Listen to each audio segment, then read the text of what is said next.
राजनीति में भस्मासुर की एंट्री। एक तरफ पंकज झा हैं, मुख्यमंत्री के मीडिया सलाहकार हैं, दूसरी तरफ भूपेश बघेल हैं, पूर्व मुख्यमंत्री। क्या खबर है? भस्मासुर की कहानी तो सब जानते हैं। एक ऐसा राक्षस जिसे भगवान शिव ने वरदान दिया था कि जिसके सिर पर हाथ रखेगा वह भस्म हो जाएगा। लेकिन राजनीति में भस्मासुर का क्या काम है भाई? पर आज बताऊंगा। छत्तीसगढ़ की राजनीति में भस्मासुर की एंट्री हो गई है। जिसके सिर पर हाथ रखते हैं उनका राजनीतिक भविष्य बर्बाद हो जाता है। अंत में अपने ही सिर पर हाथ रख दिए हैं। ये सब मैं नहीं कह रहा हूं, मुख्यमंत्री के सलाहकार पंकज झा ने पोस्ट किया है।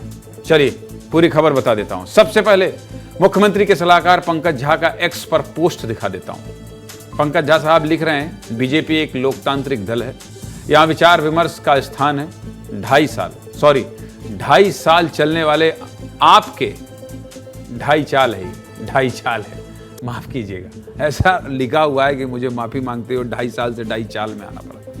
2.5 चाल चलने वाले आपके वाले भस्मासुर ने बाबा ताम्रध्वज, चौबे, डहरिया, अकबर को निपटाते हुए अंत में राजनांदगांव में जाकर स्वयं के सर पर हाथ रख दिया। मंथरा की तरह कुचक्र रचते रहने से कुछ नहीं होगा। कांग्रेड जनता रहा सहा कुबड़ भी तोड़ देगी। किसके बारे में? पंकज झा जी ने लिखा है, ये मैं नहीं बताऊंगा, आप लोग बहुत समझदार हैं, समझ जाएंगे। इस पोस्ट पर बहुत बवाल हो रहा है, लेकिन ये बवाल शुरू कैसे हुआ ये भी जान लीजिए। चलिए विस्तार से सब कुछ बता देता हूं। छत्तीसगढ़ की राजनीति में पिछले कुछ दिनों से भाजपा के सांसद और विधायक CM Vishnu Deo Sai, deputy CM Arun Sao और केंद्रीय मंत्री को पत्र लिख रहे हैं।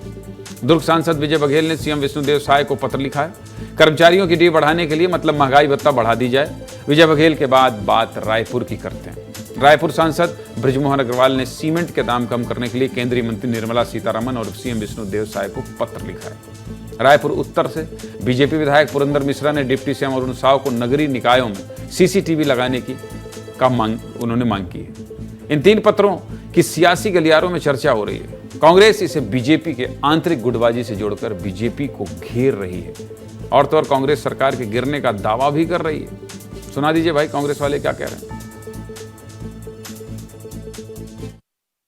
सरकार में मंत्री रहे, अब वर्तमान में सांसद है। बृजमोहन अग्रवाल जी ने भी भरी मीटिंग में कहा। पूर्व मंत्री वर्तमान सांसद माननीय राजेश मूणत जी ने भी भरी मीटिंग में कानून व्यवस्था को लेकर सरकार से सवाल खड़ा किए। मतलब सिर्फ कांग्रेस नहीं, सरकार पक्ष के तमाम सांसद और विधायक और उनके साथी भी कानून व्यवस्था को लेकर सरकार से प्रश्न चिन्ह खड़ा कर रहे हैं। में जो वादे किए थे उसको भी पूरा नहीं कर पा रही है और सांसद और विधायकगण भी इस सरकार के कार्यों से सशंकित हो गए हैं और महसूस करने लगे हैं। ऐसा लग रहा है उन लोगों को भी, मुझे कुछ विधायकों से भी भारतीय जनता पार्टी की बात हुई है, एक आध सांसदों से भी बात हुई है। उनका कहना था कि इस तरह से चलेगा तो बहुत दिक्कत आ जाएगी और हो सकता है 5 साल के पहले ही भारतीय जनता पार्टी की सरकार गिर जाए।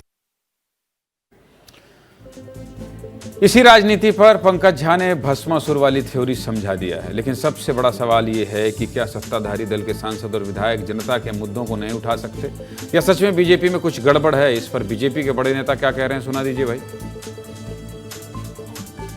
जहां तक कांग्रेस पार्टी का प्रश्न है, आज कांग्रेस पार्टी मुद्दा विहीन है, अप्रासंगिक हो गई है और कांग्रेस के पास मुद्दे नहीं है, इसलिए अनावश्यक मुद्दों को लेकर छत्तीसगढ़ की जनता के बीच भ्रम पैदा करने की कोशिश कर रहे हैं। छत्तीसगढ़ में सीमेंट का निर्माण होता है तो एक साथ सभी कंपनियों ने कार्टेल बनाकर जो सीमेंट के रेट में बेतहाशा वृद्धि की है, ये पूरी तरह नाजायज है। हमने माननीय मुख्यमंत्री जी को, माननीय केंद्रीय मंत्री सीतारमण जी को और जो रेट तय करने वाला संस्थान प्रतिस्पर्धा आयोग है उसको पत्र लिखकर कहा है कि जब बिजली, पानी, किसी चीज़ का भी या मजदूरों का रेट नहीं बढ़ा है तो सीमेंट का रेट बढ़ाने का कोई औचित्य नहीं है। सब कुछ आपको बता दिया, सब कुछ आपको सुना दिया, लेकिन भस्मासुर की राजनीतिक कहानी के लिए मुझे मृगेंद्र पांडे जी के पास जाना पड़ेगा। मुस्कुराइए नहीं, खबर बताइए अंदर की। देखिए, जो भस्मासुर वाला फार्मूला है, पंकज झा ने जो लिखा है वो पहले भी लिखते रहे हैं। ये पूर्व मुख्यमंत्री भूपेश बघेल के लिए लिखा गया है, क्योंकि जो बाबा या मंत्रियों के नाम लिखे गए पूर्व मंत्रियों के, वो सभी लोग पिछले विधानसभा चुनाव में हार गए और भूपेश बघेल इस लोकसभा चुनाव में हार गए। मतलब कुल मिला के जो लोग हारे सभी के ऊपर आखिरी में उन्होंने अपने ऊपर हाथ रख लिया, ऐसा कहना है पंकज झा का।